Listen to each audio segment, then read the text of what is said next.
désolé, mais je peux vous le redonner, Vincent. Je vais vous retrouver tant que celui-ci se crée.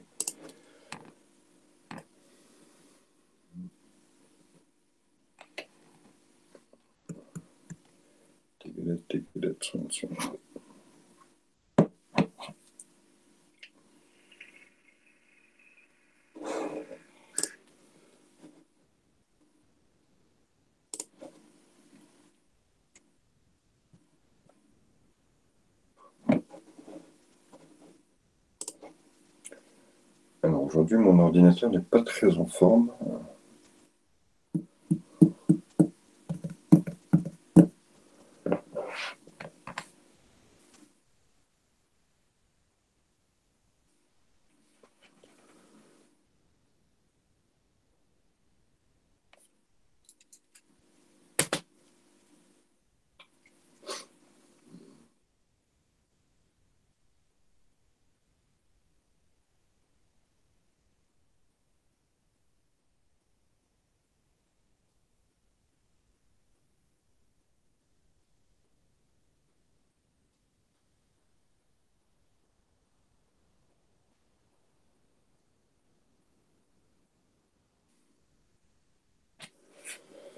Bon, alors,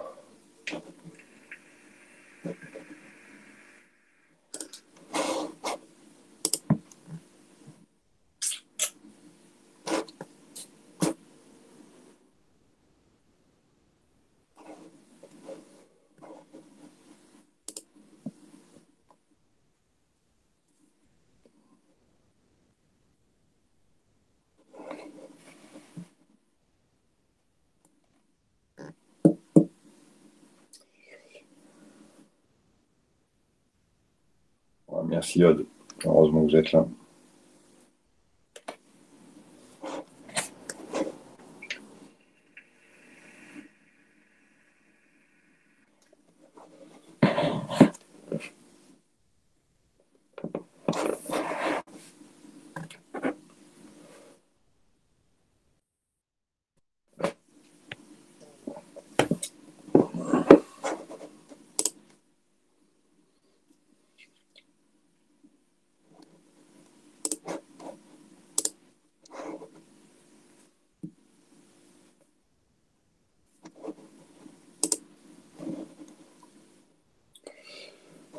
Donc allons-y pour le jam déjà de cette fois-ci.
Oh, merci, vous êtes ultra rapide, c'est top ça.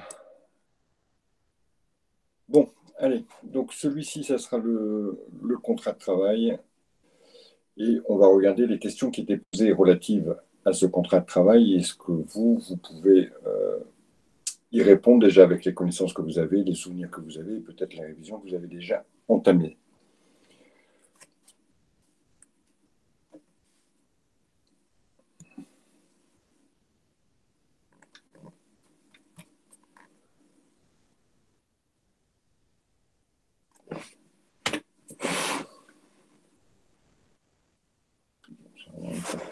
Pourquoi il y a un bug comme ça?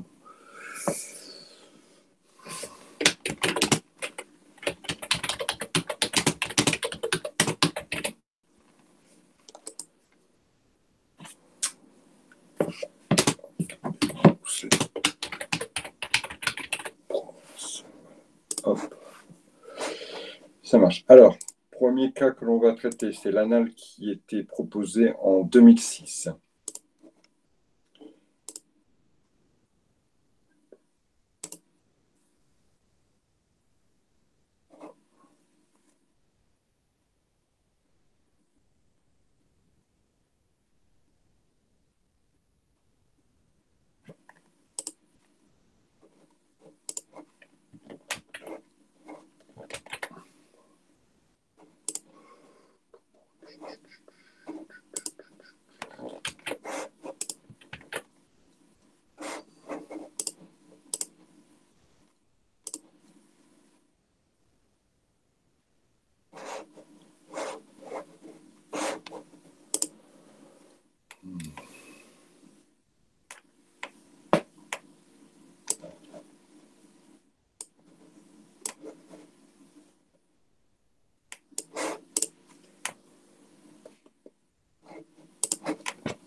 On dirait que ma caméra vient de se mettre en route.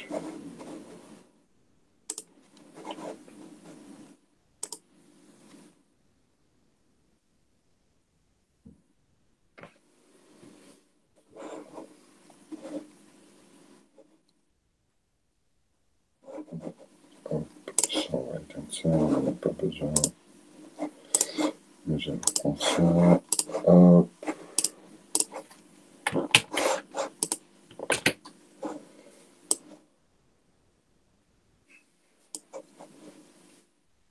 Voilà. Bon, on va pouvoir un petit peu travailler en fond. Alors, on va sans...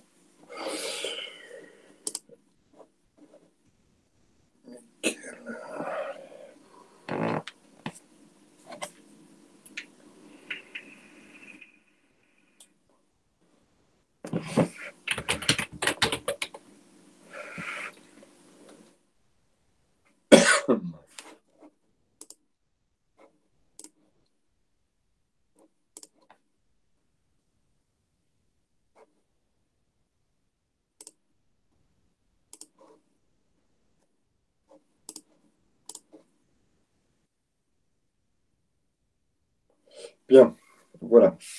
Voilà le cas qui nous était présenté. Et ici, on vous disait voilà, que dans le contrat de travail qui vous lie avec un organisme qui vous a recruté, il y a un certain nombre de clauses que l'on va demander de voir et que l'on va pouvoir analyser grâce à l'annexe qui était proposée.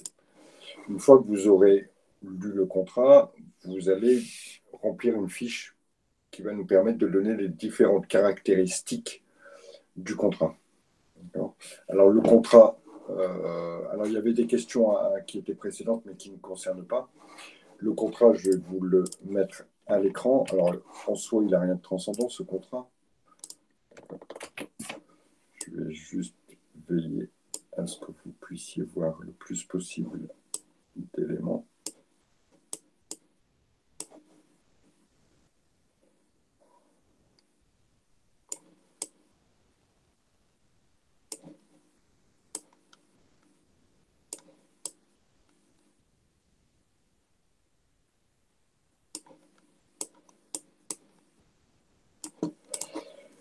Voilà le contrat. Je vous laisse l'espace de 2-3 minutes, le temps de regarder un petit peu ce que ça donne, en sachant que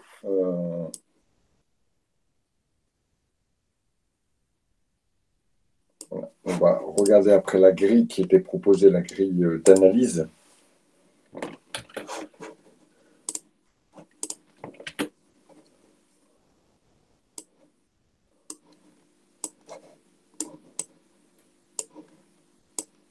Alors, qui est là? On va demander à Fadila de remplir la première case. Ensuite, on va demander, qui est là encore, à Lorraine de remplir cette partie-là. On va demander à Maxime de remplir cette partie-là.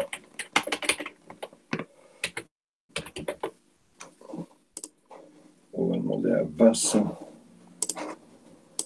de nous faire cette partie-là. On va demander à Aude de nous faire cette partie-là. Et on va demander à mademoiselle Ophélie de faire cette partie-là. Alors là, c'est plutôt des réponses assez classiques, pas forcément par rapport à ce contrat, à part pour l'objet. Sur les 3 premières données, effectivement, c'est plus relatif au contrat. Par contre, sur le reste, bon, on revient sur les choses qui sont plutôt communes à tous les contrats de travail que vous pourriez rencontrer. Je vous laisse un petit peu remplir tout ça.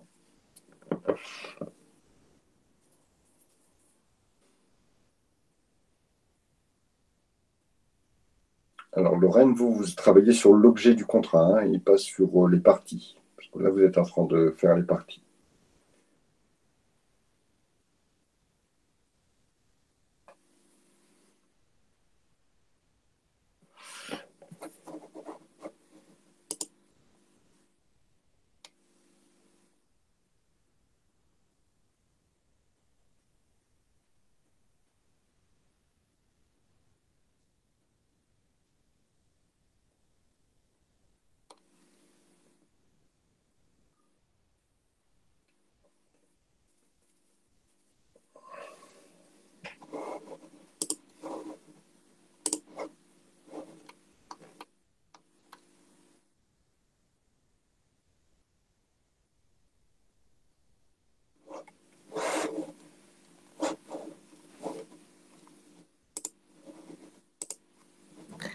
Monsieur, ça commence mal, mais je sais pas quoi mettre parce que objet du contrat, pour moi, c'est contrat de travail, mais ça, ce serait plutôt dans le type de contrat. Ouais. Mettez ce que vous auriez mis sur votre copie. D'accord? Après, on verra ensemble comment il fallait aborder les choses. Mettez comme si vous étiez devant votre copie, vous voyez ce tableau-là, on vous dit objet du contrat, qu'est-ce que vous auriez mis?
Ok, alors Fadila, il ne reste plus. Vincent, non? Rien à nous donner sur les obligations des parties?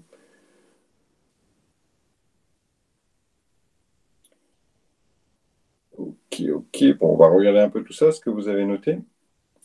Alors, Fadela nous dit que c'est un contrat à durée indéterminée.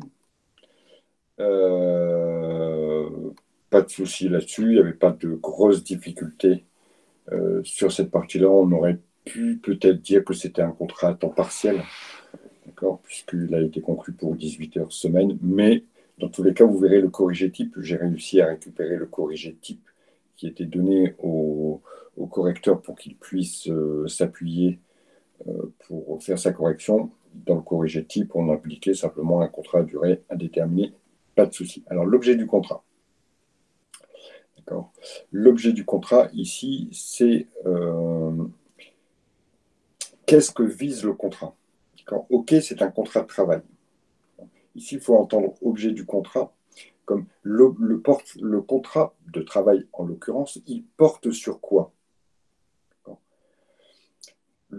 Si vous achetez un véhicule, le contrat porte sur quoi? Sur le véhicule. C'est bien le véhicule qui est central. D'accord. Si vous achetez ou si vous faites un contrat de prêt, l'objet du contrat, c'est une somme d'argent qui vous sera prêtée. D'accord. Ici, l'objet du contrat, donc le contrat vise quoi? Il porte sur quoi? D'accord. Il porte sur le poste, ici, le poste de diététicienne ou diététicien. C'est comme ça qu'il faut. La question qu'on peut se poser quand on parle de l'objet du contrat, le contrat porte sur quoi?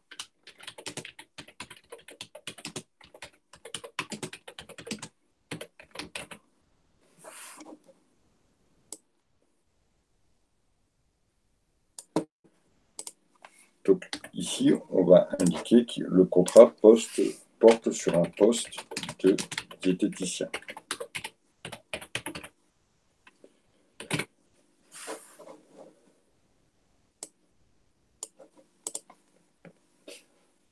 Ok, alors les parties au contrat.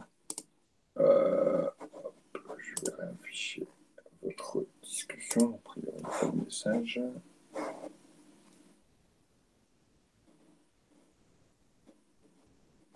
Ok. Alors, les parties au contrat. D'accord, on a deux parties, l'employeur. Alors, on aurait pu identifier l'employeur, l'association Vivre à domicile, et le salarié, la diététicienne, Madame Y ou X. Bon, donc là, pas de souci. Quant à la réponse que Maxime a donnée, elle aurait été totalement acceptée. Mais peut-être, ouais, non, ça aurait été accepté. Alors, par contre, concernant les obligations, ici, il fallait organiser sa réponse. Alors, Vincent nous dit, à part d'honorer le contrat, je ne vois pas. Euh, oui, mais il faut aller, évidemment, honorer le contrat, c'est clair, d'accord? Mais malgré tout, il y a des obligations qui. Parce qu'honorer le contrat, ça veut dire quoi? Ça veut dire bah, travailler, d'un côté. Okay. Et de l'autre côté, c'est quoi?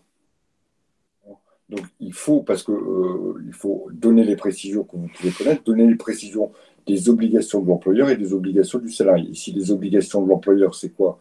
Elles sont, on va dire, multiples. Un, c'est de verser le salaire comme convenu au contrat.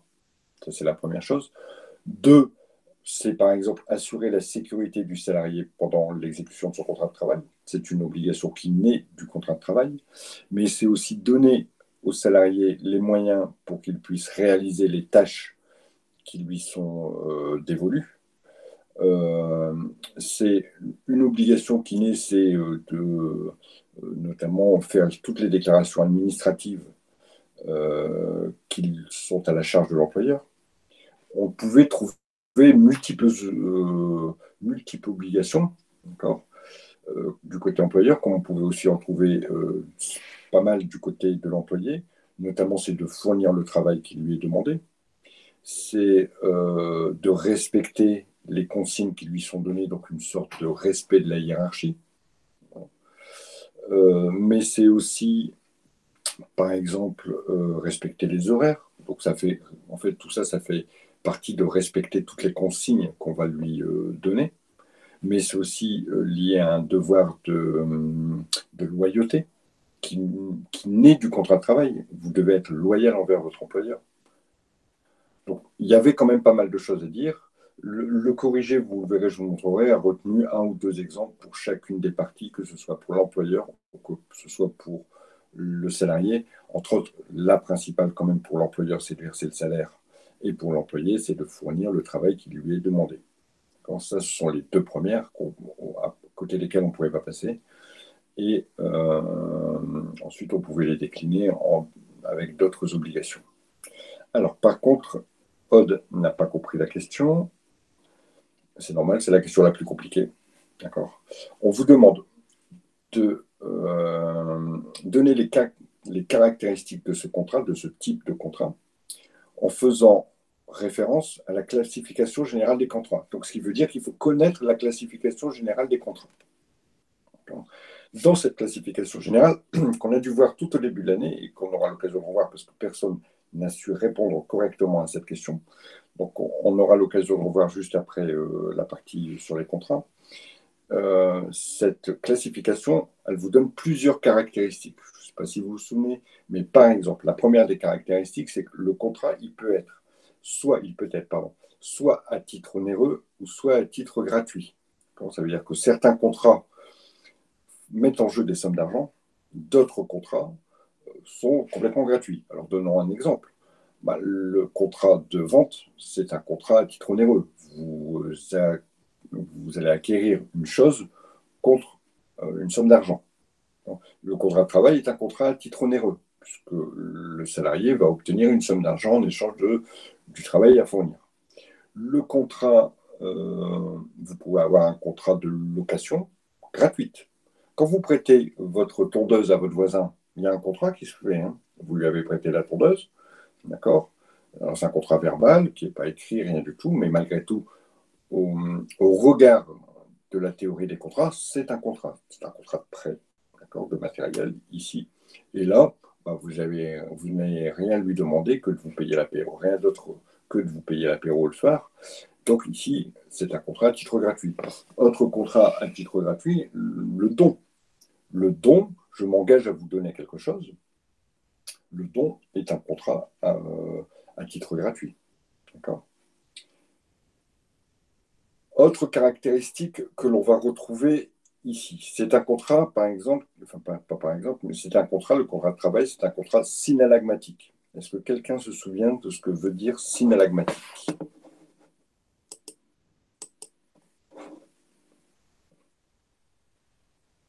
Et à quoi éventuellement on l'oppose? Voilà, un contrat synallagmatique, c'est un contrat qui fait naître des obligations à la charge des deux parties. À la charge de deux parties. Contrairement à un contrat unilatéral qui fait naître des obligations que pour une partie. Encore une fois, le contrat de don, par exemple, est un contrat unilatéral. Vous pouvez avoir aussi des contrats tripartites où il y a trois parties en jeu. Par exemple, le contrat d'assurance vie est un contrat tripartite. Il y a celui qui s'assure, il y a l'assureur et il y a le bénéficiaire, éventuellement en cas de décès de celui qui est assuré. Vous voyez ici que sont en jeu trois parties. Ensuite, c'est un contrat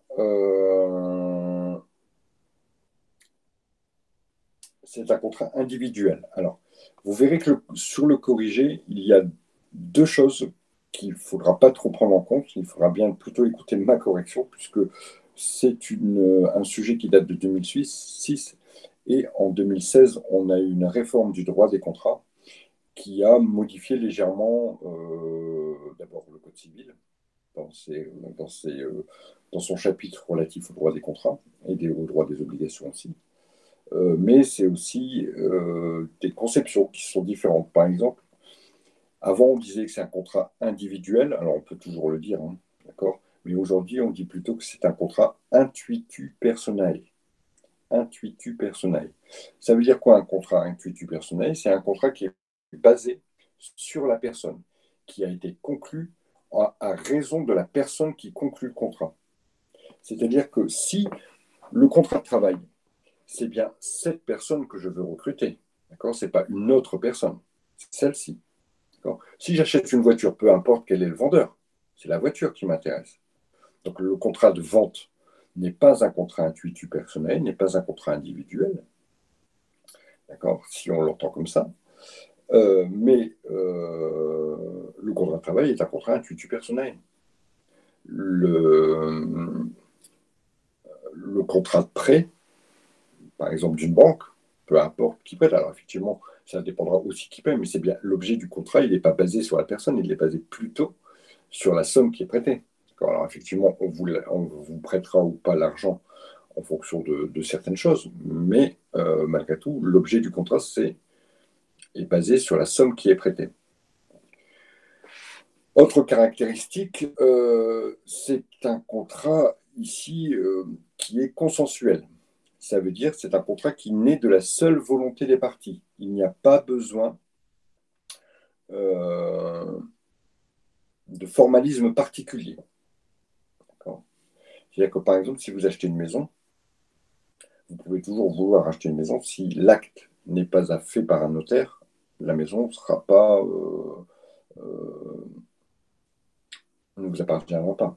Je reviens encore sur des problématiques de dons ou encore de contrat d'assurance vie. La personne qui bénéficie de ça, elle n'a pas donné son accord. Elle a été inscrite, par exemple, sur un contrat d'assurance vie. L'héritier de ce contrat, pas de souci, Ophélie, l'héritier de ce contrat n'a pas donné son accord. Et enfin, c'est un contrat que l'on peut dire de gré à gré. À votre avis, qu'est-ce qu'un contrat de gré à gré qui s'oppose au contrat d'adhésion aujourd'hui?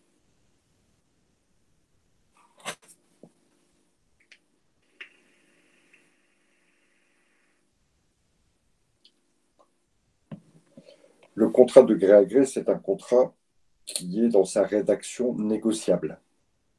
C'est-à-dire qu'on peut délibérer sur les tenants du contrat. Voilà, oui, on peut négocier. Les clauses sont librement négociées entre les parties. Contrairement à un contrat d'adhésion, une partie impose ces clauses. Quand vous allez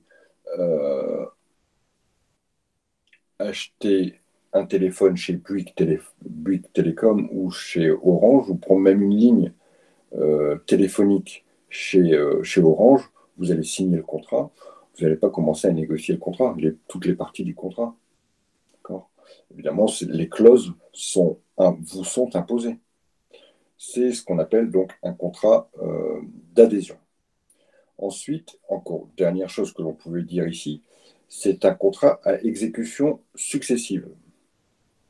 Prenons l'exemple d'un contrat de vente d'un véhicule. On vous donne le véhicule, vous payez et c'est terminé. Bon, sauf s'il y a des contrats de garantie derrière, mais dans tous les cas, concernant le contrat de vente, c'est terminé. Chacun a réalisé son obligation. Ici, on a un contrat à exécution instantanée. Je paye, on me remet la voiture, ping, c'est terminé. Alors qu'un contrat à exécution successive, c'est quelque chose qui va se renouveler tous les mois. Un abonnement téléphonique, un abonnement EDF, un contrat de travail. Le contrat ne se renouvelle pas tous les mois, mais tous les mois, chacun exécute des obligations. Le salarié travaille pendant un mois, pof, il reçoit son salaire. Il travaille pendant un mois, pof, il reçoit son salaire. Vous voyez, donc il y a une succession de la même exécution, bien sûr, mais il y a des successions quant à la réalisation des obligations de chaque partie. Voilà en fait comment il fallait aborder cette question. Il fallait l'aborder il faut connaître toutes les caractéristiques et puis donner celles qui étaient relatives ici au contrat de travail, ce qui veut dire qu'il faut connaître les caractéristiques du contrat en droit commun. Je pense qu'on les reverra parce que, à mon avis, vous ne les maîtrisez pas ou vous ne les maîtrisez plus. Mais c'est pas grave, on est là pour ça, hein, ne vous inquiétez pas. Dernière question qui était posée ici, c'est celle. Oui, bah, vous inquiétez pas, Aude, vous n'étiez pas la seule. J'ai fait ce même chapitre de révision avec les deuxièmes années et personne n'a été capable de répondre à la question. Donc, je me dis que c'est un point qu'il faudra obligatoirement approfondir et c'est fait pour ça. Alors, Ophélie nous a donné le tribunal compétent pour juger des litiges qui pourraient naître entre les parties, effectivement. Alors, Lorraine compatit. Ophélie, très bien. Alors, on va peut-être juste, mais vraiment en termes, je pense que si vous marquez prud'homme dans votre copie, vous avez la totalité des points, mais on ne sait jamais. On ne va pas heurter la sensibilité d'un prof qui serait un peu tatillon sur les bords, on mettra conseil des prud'hommes, d'accord, avec un S au bout de prud'homme. Mais bon, moi, si je vois prud'homme, je fais la remarque sur la copie, mais je mets la totalité des points quand même. On préférera conseil des prud'hommes. Pas tribunal, hein, mais conseil. On a de temps en temps, moi-même, je fais l'erreur aussi. On a de temps en temps envie de dire tribunal des prud'hommes. Or, sa véritable dénomination, c'est conseil des prud'hommes, avec un S au bout de prud'homme. Voilà pour cette question. Vous voyez qu'elle n'était pas compliquée. Hein. Elle n'était pas très compliquée à mon sens. Il y avait peut-être cette question sur les caractéristiques des contrats qui était plutôt transversale avec la classification globale des contrats en droit commun. Mais malgré tout, je pense que pour la majorité des 15 à remplir, vous étiez capable de le faire. Concernant la deuxième question porte sur ce qu'on appelle une clause de non-concurrence. Alors, on va aller un petit peu plus loin que... Ah oui, je vais vous marquer ce que... Hop, voilà. La grille de correction qui était donnée voilà, sur la page 4.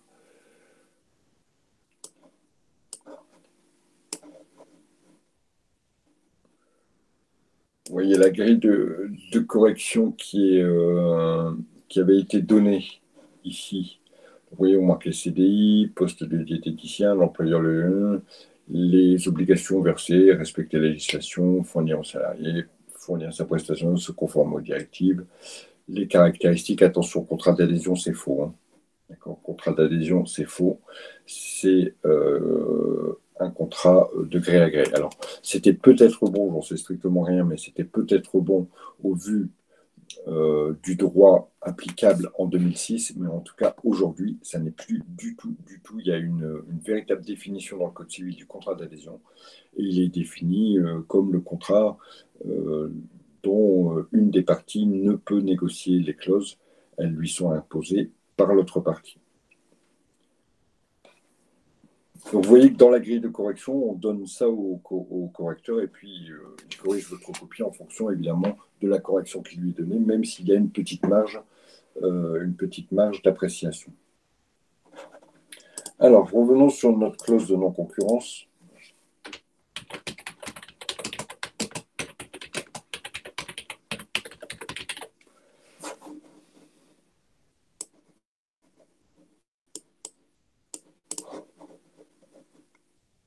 Et donc, j'aimerais bien que nous parlions de l'objet de la clause, sur quoi elle porte.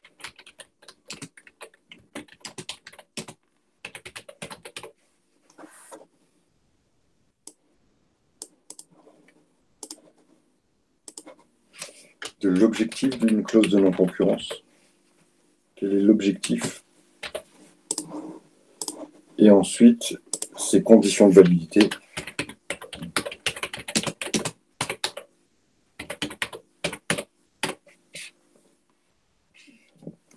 Moi, j'en vois 5 conditions pour que la clause soit valable. Et on répondra finalement avec notre analyse, c'est-à-dire avec pratiquement notre cours, on répondra à la question. Quelqu'un veut se charger de la cause, on va dire que Aude va nous charger de l'objet de la clause. Pourquoi? Non, pardon. Si vous voulez mieux, l'objet, c'est comme si vous me donniez la définition.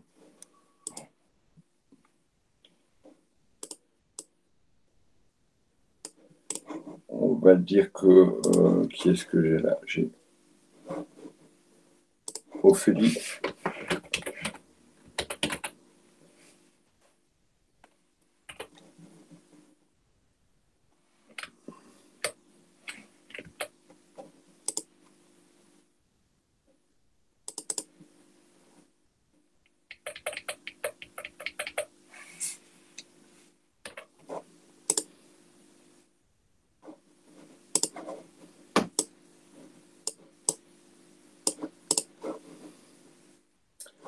Et puis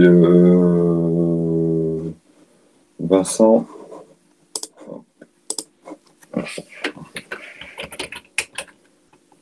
Vincent et Lorraine vont me parler des conditions. Comme il y en a plusieurs, moi Lorraine, pardon. Je dirais qu'il en existe 5, mais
ok, Vincent, on va mettre ça sur le côté. Si Lorraine est d'accord ou a une vision différente, elle peut toujours écrire à côté, hein.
Ok, alors, concernant l'objet de la clause, donc, pourquoi on met, pas pourquoi, mais qu'est-ce que ça veut dire, qu'est-ce que cela signifie, l'introduction d'une clause de non-concurrence dans un contrat? Oui, Vincent, dites-moi. Vous vouliez poser une question? Ah, en me relisant, je pense que je me suis planté dans le. Moi, j'ai donné les conditions du contrat de travail et pas les Ouais. conditions de validité de la clause. Bon, c'est bien, vous Mais êtes bon, du coup, c'est pas ah, grave. bon. Mais c'est pas grave, c'est pas grave. Ça nous permettra de rebondir dessus. Effectivement, oui. Vous n'avez pas visé la bonne, vous n'avez pas répondu à la bonne question. Mais c'est pas grave. Donc, je disais l'objet de la clause, effectivement, Aude nous a clairement et correctement défini les choses. À quoi sert cette clause? Je ne vais pas parler de l'objectif parce que l'objectif, j'estime moi que c'est justement la protection des intérêts économiques de l'entreprise, mais elle vise à quoi? Elle va tendre à quoi? Donc elle va tendre à empêcher, à limiter la liberté d'un salarié d'exercer, après la rupture de son contrat, des fonctions équivalentes, soit chez un concurrent ou soit à son propre compte. C'est exactement ça. Alors, je suppose que c'est la définition, je n'ai pas vérifié, mais je suppose que c'est la définition que vous avez trouvée dans le cours ou sur Internet. Vous pouvez la prendre telle qu'elle, ou vous pouvez la mémoriser telle qu'elle, ou vous dire, voilà, c'est pour empêcher le salarié, après la rupture, il y a des mots importants, d'accord? Limiter la liberté d'un salarié donné, après la rupture, fonction équivalente, voilà, ce sont les mots importants, que ce soit pour lui ou que ce soit pour une autre. D'accord. Alors, en général, ça, vous allez le retrouver à l'intérieur de la clause. Ensuite, maintenant, quel est l'objectif? Pourquoi un employeur insérerait-il une telle clause dans un contrat de travail? Effectivement, ça va être pour le protéger, pour protéger ses intérêts économiques. Alors, éviter le préjudice à l'ancien employeur, Oui, mais le préjudice, c'est j'ai eu quelque chose de mauvais pour moi. Mais lequel de préjudice? Alors ici, ça serait un préjudice économique, d'accord? Puisque le salarié pourrait éventuellement se servir d'informations qu'il connaît, qui ne sont pas des informations secrètes, hein, euh, pour les mettre au service soit de lui-même dans une activité concurrente ou soit d'un autre employeur. Donc ici, à cette définition qui n'est pas mauvaise en soi, mais qui est, je trouve pas assez précise, je préférerais, par exemple, c'est dans le but de protéger les intérêts économiques de l'entreprise. Je préférerais cette version-là. Alors, voyons ce que nous ont indiqué Lorraine et Vincent concernant les conditions de validité. Ça veut dire qu'il y a des conditions à respecter pour que cette clause soit valable. Si ces conditions ne sont pas valables, si elles ne sont pas respectées, malheureusement, la clause n'aura pas d'effet. Elle sera déclarée nulle ou elle sera déclarée non écrite. Ça veut dire qu'on ne la prend pas en considération et à partir de là, elle ne peut avoir aucune effectivité.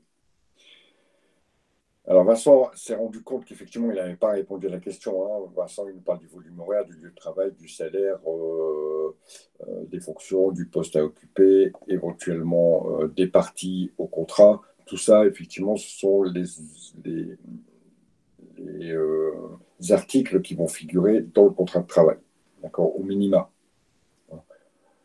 Ce n'est pas ce qui était posé comme question. Alors par contre, Lorraine, qui s'est rendu compte de tout ça, hein, nous dit, voilà, il faut que la clause soit limitée dans le temps. Très bien. Limitée dans l'espace. Très bien. Double partie, il faudra me dire ce que vous entendez par double partie, Lorraine. Limitée sur un secteur d'activité. D'accord? Sur un secteur d'activité, non plus un secteur géographique.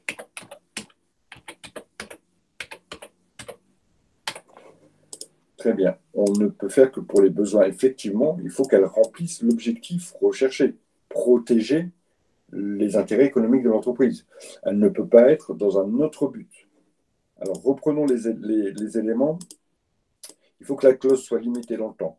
En général, ça sera une interdiction d'exercer. Voilà, Aude, vous avez trouvé la dernière, chose qui nous manquait. Limité dans le temps, donc je disais,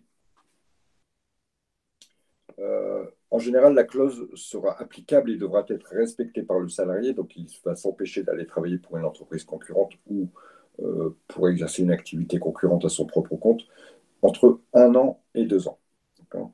Au-delà, on estime qu'il y a de moins en moins de chances que le salarié puisse se servir d'informations, ou que ces informations, à la limite, elles n'ont plus beaucoup d'intérêt au bout de 2 ans. Donc limiter dans le temps, c'est ça, limiter par rapport à l'interdiction pour le salarié d'exercer son boulot. Limiter dans l'espace, c'est-à-dire limiter géographiquement. La clause ne peut se limiter que, effectivement, dans un espace qui protège les intérêts économiques de la boîte. Une clause qui empêcherait un salarié d'aller travailler sur tout le territoire national alors que les clients et les fournisseurs de l'ex-employeur ne se trouvent que dans une région déterminée, cette clause, elle ne semble pas remplir les conditions de validité, puisque finalement, en limitant, en étendant la limite à tout le territoire national, on n'est plus dans l'objectif, hein. On est bien au-delà de l'objectif. On est plutôt dans un objectif qui est celui de nuire à l'employé. Et justement, il ne faut pas que ça nuise à l'employé. Voilà pourquoi aussi on le limite à un certain secteur d'activité, évidemment le secteur d'activité qui est propre à l'ex-employeur. Ensuite, deux choses qui ne sont plus des limites cette fois-ci, mais effectivement, quand vous vouliez dire double partie, ça veut dire contrepartie financière. L'employeur doit payer le salarié pour cela, d'accord, puisque quelque part, on a tous le droit d'aller travailler où on le désire, d'accord, et que nous empêcher d'aller travailler, c'est une véritable atteinte à notre liberté, et que cette atteinte, elle se rémunère. Et de jurisprudence constante, la rémunération ne peut pas être ridicule. Elle doit être conséquente. Alors, pour vous donner quand même une idée j'ai justement un de mes clients qui malheureusement a pas fait gaffe. Enfin, c'est pas lui, c'est plutôt le salarié. Et on verra ce qui se passe dans ces cas-là. Mais le salarié était normalement sous le coup d'une clause de non-concurrence d'un ex-employeur. Et en dépit même de cette clause, il a postulé quand même à un emploi qui malheureusement tombait dans la partie concurrente. Et l'employeur ne lui a pas demandé s'il avait une clause, et lui, il s'est bien gardé de le dire. Et malheureusement, ça a posé des petits soucis. Alors cet employé, par exemple, qui avait une clause de non-concurrence, était rémunéré 500 € par mois par son ex-employeur pour ne pas aller travailler chez un concurrent. Donc, vous voyez la contrepartie financière, pour vous dire, elle n'est pas dérisoire. Ça ne peut pas être 10 euros. Je peux pas, je te file 10 € et puis tu n'as pas le droit d'aller travailler. Ah ben, il y a une contrepartie. Donc le juge a estimé que cette contrepartie ne pouvait être dérisoire et qu'elle devait être relativement conséquente. Alors en général, c'est entre 20 et 40% du salaire brut que le salarié touchait. Ensuite, je dirais que quand vous me dites ne peut se faire que pour les besoins de l'entreprise, oui, voilà, elle doit respecter. Finalement, la finalité, c'est qu'elle doit respecter. C'est quoi? C'est qu'elle doit respecter l'objectif. L'objectif, c'est bien de protéger les intérêts économiques de l'entreprise. Elle ne peut pas nuire aux salariés. Elle protège les intérêts économiques de l'entreprise. Alors, une fois qu'on a vu ça, que pensez-vous d'une clause de non-concurrence qui s'appliquerait ici dans notre contrat? Regardons un petit peu ce que dit la clause de non-concurrence. Déjà, on va pouvoir l'analyser. La clause de non-concurrence, je vais regarder sur mon écran, je verrai mieux.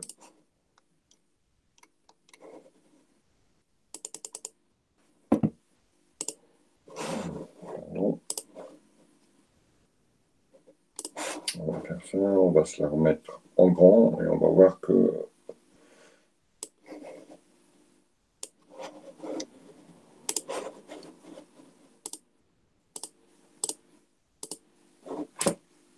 hop, voilà, je la remets en grand, juste la clause sur la fiche numéro 6. Alors, qu'est-ce qu'on voit? On nous dit clause de non-concurrence. Compte tenu de la nature de vos fonctions, vous ne devrez pas, en cas de cessation du présent contrat, entrer au service d'une entreprise concurrente. Bon. Alors, il y a peut-être un point positif dans cette clause, c'est qu'effectivement, quand dans entreprise concurrente, on entend bien la limitation par rapport au secteur d'activité. Si c'était une autre entreprise que l'entreprise concurrente, la clause ne s'appliquerait pas. Ici, elle ne s'appliquerait que si on postulait dans une entreprise concurrente. Par contre, y a-t-il une limite dans le temps? Aucune. Y a-t-il une limite dans l'espace? Aucun. Y a-t-il évocation d'une quelconque contrepartie financière? Aucune. Alors, sauf s'il devait y avoir un avenant précisant toutes ces données-là, mais au sens strict, à la lettre de cette clause, pour moi, elle est tout simplement non valable. D'accord? Elle ne peut pas être mise en œuvre par l'employeur dans le sens où elle est non valable. Ça, c'est la première chose. Déjà, on peut douter de sa validité quant aux conditions qui, normalement, auraient dû être inscrites. Deuxième chose, est-ce qu'une diététicienne qui travaille dans une association, y a-t-il vraiment un intérêt à insérer une clause de non-concurrence dans son contrat? Qu'est-ce que vous auriez répondu, vous?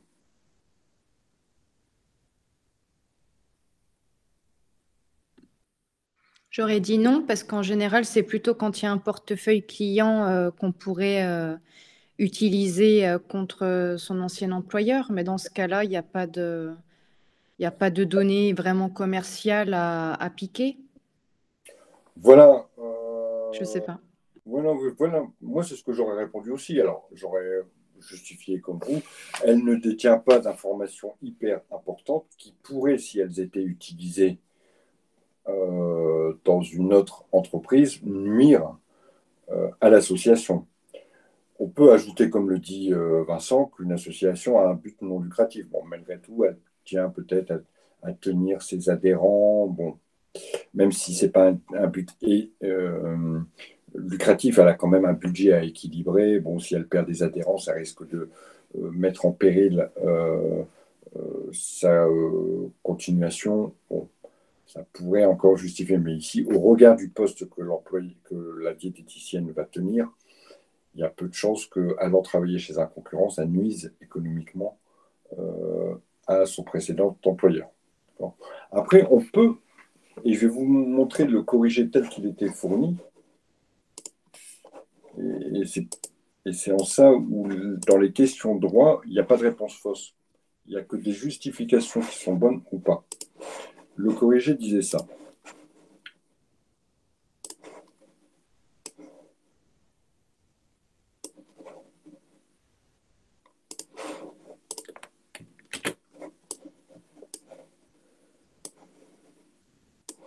Voilà, d'abord, dans le corrigé, il a redonné une petite définition. D'accord ? Donc, non-concurrence, interdire aux salariés de créer potentiellement une entreprise concurrente à celle de l'employeur. On aurait pu aller plus loin, puisque si vous parlez aussi d'aller travailler pour le compte d'un autre employeur, d'une entreprise concurrente, c'est aussi, ça fait partie aussi de la clause de non-concurrence. D'ailleurs, ça n'est que ce cas-là qui est repris dans la présente clause. Deuxième chose, la justification quant à l'utilité et à la pertinence d'une telle clause. La justification ici qui était donnée dans le corrigé, c'est que dans ce cas, le diététicien ne manipule pas d'informations stratégiques. De plus, le partenariat avec ce type d'intervention est fortement conseillé. Donc, cette clause n'a pas beaucoup d'intérêt. Mais il est quand même noté en dessous, si l'étudiant arrive à justifier que lui, il y trouve un intérêt, si la justification est bonne, alors on peut retenir que la clause est bonne. Alors on peut toujours mettre un bémol sur les conditions qui ne sont pas réunies ici, mais par exemple une diététicienne qui détiendrait des recettes qui ont été peut-être inventées ou créées mais non déposées par l'association, qui font tout son succès. Elle a quand même assez à tout le fichier client, elle connaît aussi les chiffres. Bon, ça peut justifier, ça peut, mais dans certaines conditions, avec ici, voilà, beaucoup de choses à dire. Bon. Donc vous voyez que qu'on cherchait ici à vous faire dire, c'est voilà, pour que la clause s'applique, il faut qu'il y ait vraiment un intérêt, et cet intérêt réside sur la protection économique de l'entreprise. S'il n'y a pas cet intérêt, alors la clause n'a aucune valeur d'abord, elle n'aura aucune effectivité, et ici, elle n'a aucun intérêt. Ça marche ? Y a-t-il des questions par rapport à tout cela ? Non ? Ben écoutez, s'il n'y a pas de questions, on continuera tout ça demain avec d'autres sujets qui portent sur ce point, sur les contrats de travail. Ça marche ? Ben écoutez, je vous souhaite à tous une bonne fin d'après-midi et puis je vous dis à demain. Salut à tous.